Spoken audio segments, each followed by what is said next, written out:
Assalamualaikum warahmatullahi wabarakatuh. Nama saya Alfiansah Ari Bima Perwira, NPM 2170065161094. Prodi Sistem Informasi. Di sini saya ingin menjawab soal UAS komunikasi data. 1. Penggunaan kabel UTP, STP maupun FO merupakan pilihan dalam jaringan komputer berbasis kabel. Beri penjelasan bagaimana saudara memilih salah satu dari beberapa jenis kabel tersebut. Kabel UTP adalah jenis kabel twist pair tanpa pelindung bagian dalam kabel. Jenis kabel ini paling banyak digunakan saat ini karena memiliki fungsi yang sama tetapi harganya lebih murah dibandingkan dengan jenis twist pair lainnya.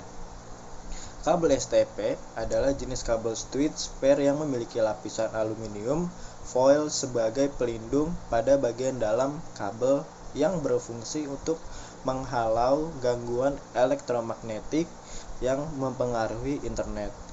Jenis kabel jaringan yang ketiga ada kabel jaringan fiber optik. Kabel fiber optik ini merupakan jenis kabel yang terdiri atas kumpulan serat-serat fiber dengan ukuran yang lebih kecil dan juga lebih fleksibel dibandingkan dengan kabel twist pair. Beri penjelasan bagaimana saudara memilih salah satu dari beberapa jenis kabel tersebut. Dalam memilih kabel twist pair, kadang setiap kabel memiliki label CAT5 atau CAT5E dan CAT6. Label tersebut merupakan kode yang menandakan kemampuan transfer data setiap kabel. Untuk kabel CAT5 atau CAT5E adalah teknologi kabel lama yang sudah ada sejak tahun 2001.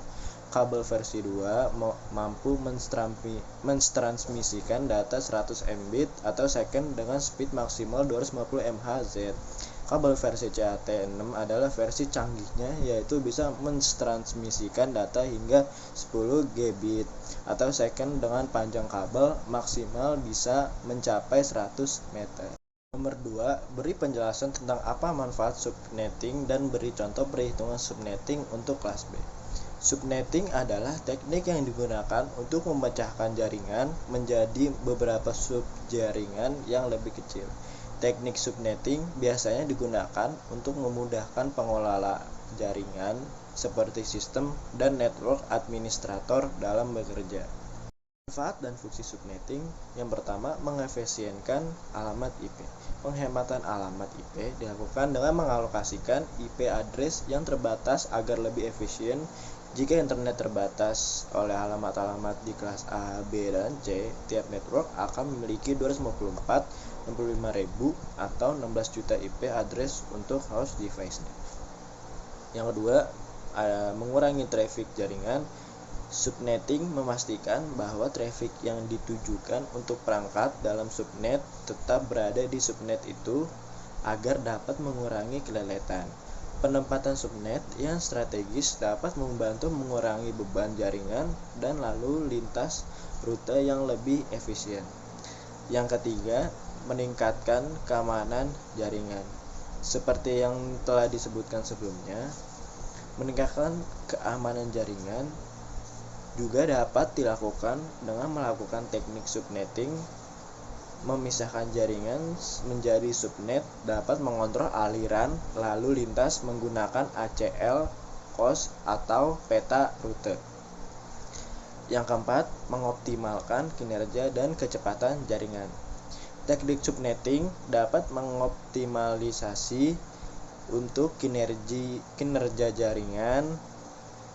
Walaupun sebuah organisasi memiliki ribuan host device, mengoperasikan semua device tersebut di dalam network ID yang sama akan memperlambat network.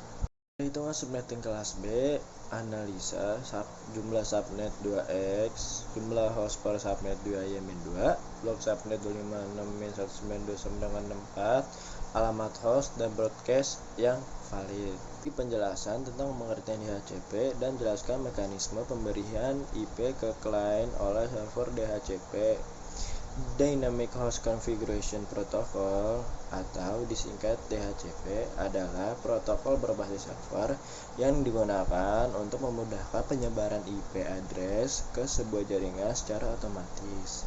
Hal ini tentu akan sangat membantu karena kamu tidak perlu melakukan pengaturan IP address dari satu perangkat ke perangkat lain dengan cara manual.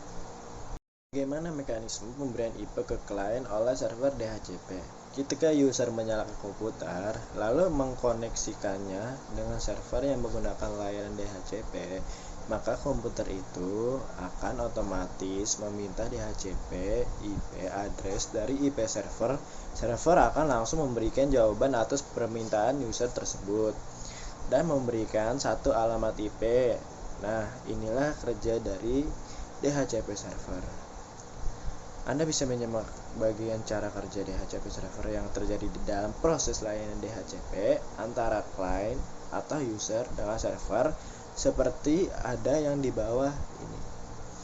IP list request, komputer client meminta alamat IP kepada server. IP list offer, DHCP server yang mempunyai list alamat IP menawarkan kepada komputer client atau user. IP list selection, client memilih atau melakukan seleksi penawaran yang pertama kali diberikan oleh DHCP server. Setelah menjatuhkan pilihan, klien akan mengirimkan broadcast berisi pesan bahwa klien telah setuju dengan penawaran yang diberikan. IP list acknowledge. Di bagian tahapan yang ini, DHCP server menerima isi pesan yang telah dikirimkan klien, lalu secara bertahap membalasnya dengan sebuah paket acknowledge DHCP pack kepada klien. Di dalam DHCP server sebagian diantaranya juga dilengkapi sebuah fitur mikrotik. Kegunaan dari mikrotik ini sangat tepat ditujukan bagi jaringan yang mempunyai user dinamis dengan jumlah personel yang sering berganti. Untuk melakukan setting DHCP server mikrotik, Anda dapat melakukannya di menu IP, kemudian klik DHCP server, lalu klik DHCP setup. Selanjutnya akan muncul beberapa kali instruksi lanjutan yang menuntun Anda untuk melakukan setting konfigurasi mikrotik sesuai dengan apa yang Anda kehendaki. 4. Jelaskan pengertian serta tujuan dari DNS. Jelaskan peluang dan tantangan dari cloud computing, serta jelaskan pula model layanan cloud computing. DNS atau Domain Name System adalah sebuah sistem yang menyimpan informasi tentang nama host ataupun nama domain dalam bentuk basis data tersebar atau distribute database di dalam jaringan komputer. Suatu sistem yang memungkinkan nama host dirubah menjadi IP dan sebaliknya. Tujuan utama DNS adalah mencocokkan nama atau domain situs web ke dalam angka-angka yang disebut dengan alamat IP, sehingga komputer mengerti situs apa yang diminta oleh manusia dan bisa menampilkannya. Dengan adanya DNS, manusia tidak perlu mengingat banyak alamat IP dari berbagai domain. Dan tantangan dari cloud computing secara paralel telah ada reaksi terhadap cloud computing. Penggunaan komputasi cloud berarti ketergantungan pada orang lain dan yang mungkin bisa membatasi fleksibilitas dan inovasi.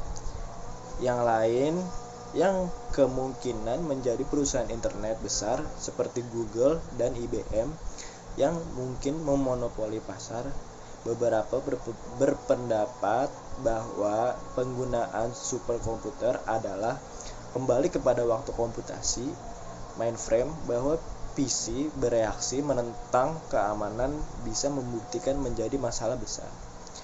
Hal ini masih belum jelas seberapa aman keluar bersumber data, dan ketika menggunakan layanan data kepemilikan tidak selalu jelas. Ada juga isu-isu yang berkaitan dengan kebijakan dan akses. Jika data Anda disimpan di luar negeri, yang kebijakannya harus Anda patuhi. apa yang terjadi jika server down, bagaimana Anda kemudian mengakses file. Ada beberapa kasus dari pengguna yang terkunci dari akun dan kehilangan akses ke data. Model layanan cloud computing software as a service atau SAS. SAS adalah bentuk layanan cloud computing yang lengkap, dijalankan dan diatur oleh service provider. Lewat SAS, user tidak perlu memikirkan bagaimana service dikelola atau bagaimana infrastruktur diatur. User hanya perlu mengetahui cara menggunakan software tersebut.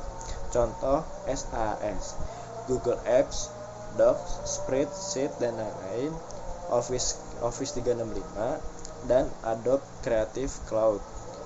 Platform as a Service PaaS, layanan cloud pada jenis ini disediakan dalam bentuk platform yang dapat dimanfaatkan pengguna untuk membuat aplikasi di atasnya. Hal-hal yang dapat dilakukan pengguna layanan PaaS adalah membangun aplikasi, upload aplikasi, testing, dan mengatur konfigurasi. Contoh PaaS adalah Amazon Web Service, Microsoft Azure, Facebook, dan lain-lain. Struktur as a Service IaaS. Layanan cloud jenis IaaS pada dasarnya adalah fisik kontak server dan komputer virtual. IaaS menyediakan perusahaan dengan sumber daya komputasi meliputi server, jaringan, storage, dan ruang data center. Contoh IaaS yaitu server Cherry, Microsoft Azure, layanan web Amazon, InMotion Hosting Flex Metal Cloud, IBM Cloud, dan lain-lain. Sekian dari saya. Wassalamualaikum warahmatullahi wabarakatuh.